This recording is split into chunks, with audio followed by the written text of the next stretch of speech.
Mr. Chairman, I have a few Sure. of mathematics, and I'm assuming you'll be able to answer these, Mr. Scott. Can you Speak up and Yes. Could you tell us order of magnitude what comprises the $10 million project cost? That was the project cost that was given to me by the developer. I believe that's total construction, all in, including fees, permits, etc. Financing fees, everything. Okay, but you don't have the breakdown. I don't, but simply, I can just do a little math myself.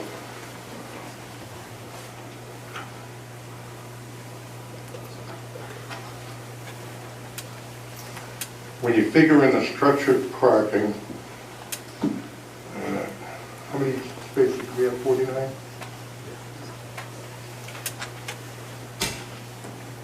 It's roughly 51,000 square feet.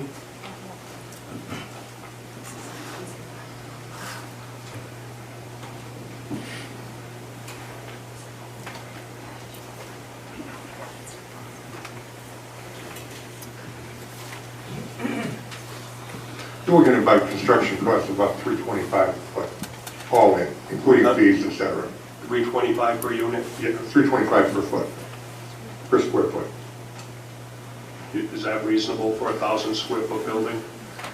For a, 1,000 square foot unit? yeah, absolutely. When you get into this kind of construction with the architectural quality, etc., you're at the ballpark. Does the 10 million include the tax credits? No, that would be a deduction. That would be how, part of how you pay for that 10 million. Okay, so your math doesn't include that, and that's actually one of the requirements you put in there, that would be necessary to make the project feasible. You got to get the tax credits to get to make it so it works. So that would reduce the necessary return on investment. Ultimately, correct. That's how you get to that 5.5%. Otherwise, you'd be at 6%, 6.5%. Okay, so the 5.5% includes the credits. It is the reason, the credits and the favorable financing are the reason you get to the 5.5%. Okay. It's not apparent from the analysis. No, barely. Okay, and that includes the amenity deck and the pool. Correct. 10 million. I have no further questions for this one. Mr. Anyone Chairman. else have any questions, John?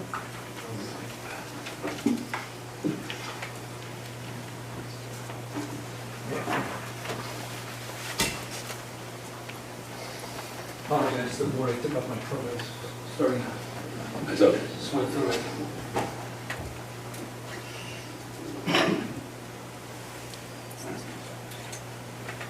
Now, Mr. Scotty, you've indicated that you have a cap rate that's associated with the investment, correct? The minimum cap rate to make this work, correct. Do you know how much equity the investors put into the property? I don't know the overall cost, but you know how much he's got into it? Not relevant to this analysis. So you don't- Mr. Scotty, can you talk towards the mic? Oh, I'm sorry. That wouldn't be, didn't need to know that. That's not relevant to this analysis. So you don't know how much money he has in the project? I have no idea. Okay. Even if it was all cash, then I don't know. And you- I'm sorry, so what say about cash? Even if it was all cash, I have no idea, and it doesn't really affect my analysis. Do you have any pro formas showing the breakdown of cost of the project? I don't have a cost formula with me. So you don't know how much the amenity deck costs? I don't have a cost breakdown with me. And you don't know how much the 49 parking structure for 49 cars cost, do you? I don't have a breakdown, but roughly I'd say it probably costs $45,000 to $50,000 per space, Okay. based on other information I have. So if you only needed 26 spaces, the cost of the overall project would be reduced, correct? The cost would be reduced, but I think your rental rate would also be reduced because you wouldn't have sufficient parking. Okay. No, I'm not talking about you don't have sufficient, I'm talking about the building on lot 6. If you have 26 spaces to service those units, okay? Instead of 49, would the overall cost of the project go down? because as you said, it's about $40,000 per truck parking space. The cost would go down if you had, you know, obviously if you have a smaller building, it's going to go down. If you have less parking, it's going to go down. If you make the project smaller, it's going to go down. It's interesting you said smaller building because you gave a hypothetical of 10 units, right? For the original grant from 2007, which was a similar sized building, but they did 10 units on the upper floors at 1,800 to 2,100 square feet per unit, which now are really not market viable. Got it. If you built a smaller building and had 10 units, it would be less expensive, correct? Well, if you build a 2-unit, it'd be less expensive too. Or a 4-unit. Or if you didn't build anything at all. Well, that's true too. But let's not bring that hypothetical into it right now. But let's talk about a 4-unit, something that conforms to the zoning ordinances. Would that be cheaper, a 4-unit? Objection. There's been no showing that only 4 units could be built on this project. He's continuing to use that example.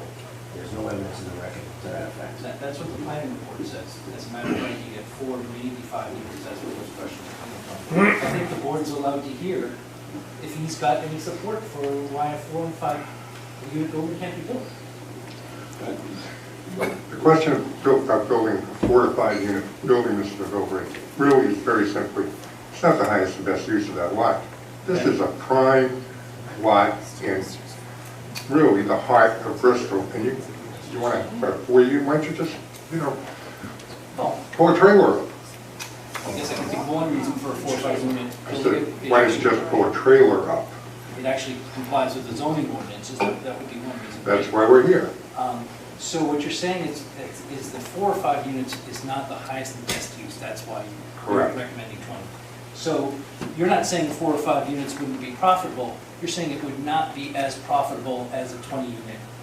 No, what I'm saying is that 4 or 5 units on that lot would be entirely inappropriate. Inappropriate, despite the Inappropriate. You don't have Completely any- You don't have inappropriate. any numbers for how much a 4 or 5 unit structure would cost that you can share with the board today. I don't know how big your 4 or 5 unit building is. Do you have any numbers for what the cap rate of a 4 or 5 unit building would be? What a cap rate for, Cap rate for a 4 or 5 unit building. unless I knew the quality, the size, etc., I couldn't opine as to that. Okay, so you don't have an opinion today as to what the cap rate would be for a 4 or 5 unit building? Not for a 4 or 5 unit building that I know nothing about. You can't tell the zoning board right now the 2 factors that you're saying are necessary to determine feasibility, cost and cap rate, correct? Not for a 4-unit building, I can't. So you can't tell this board right now whether a conforming structure is feasible.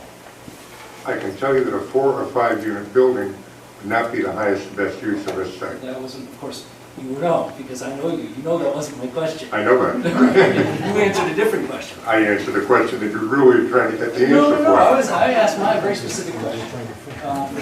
In any event,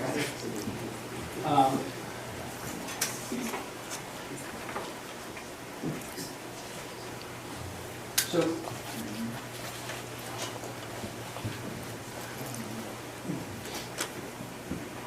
have you looked into, do you know what the history of the property was since Mr. Reuter owned it? Not really. Okay, so you don't know what was there when you bought it?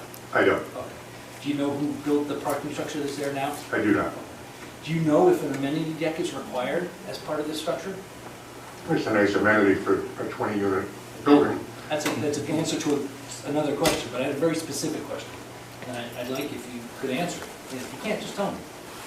Is the amenity deck required on this structure? Is an amenity deck, I think just by virtue of its title, amenity deck, it would not be required. Thank you. Okay, and that would reduce the cost, the overall cost?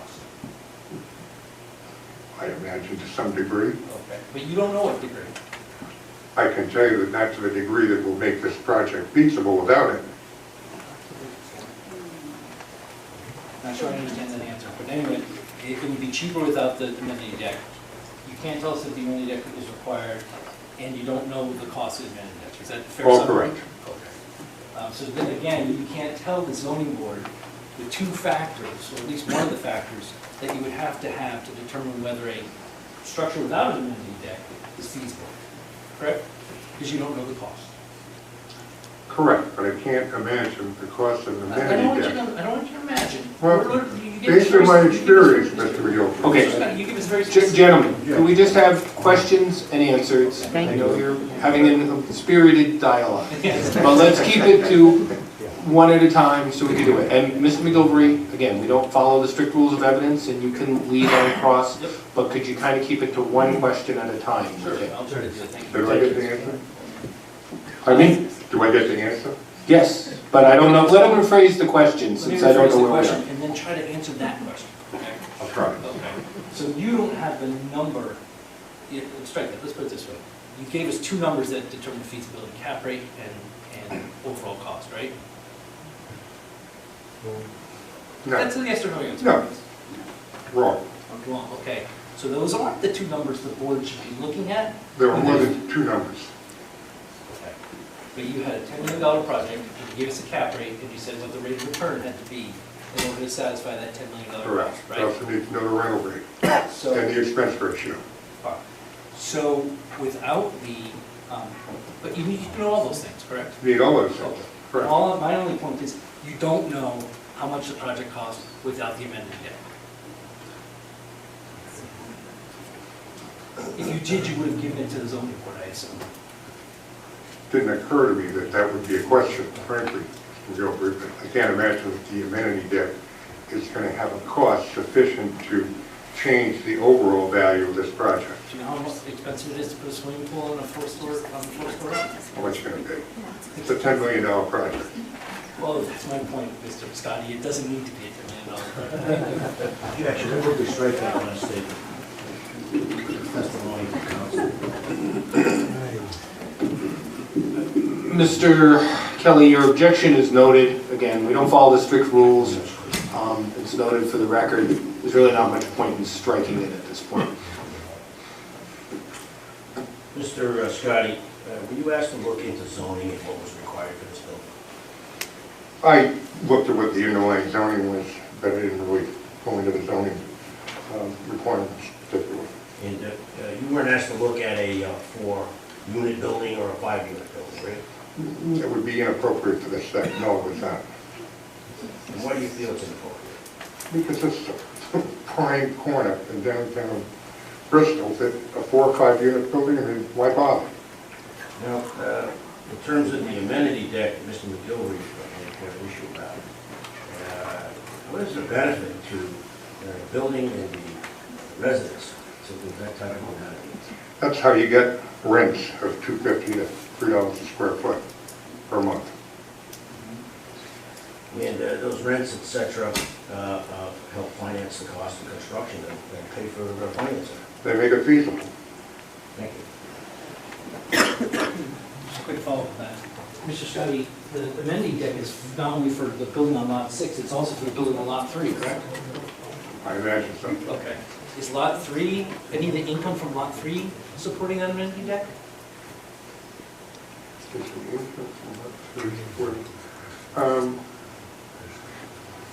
I don't know, I just did the feasibility of this building. Okay, so I think the answer. You need to speak in the mic here.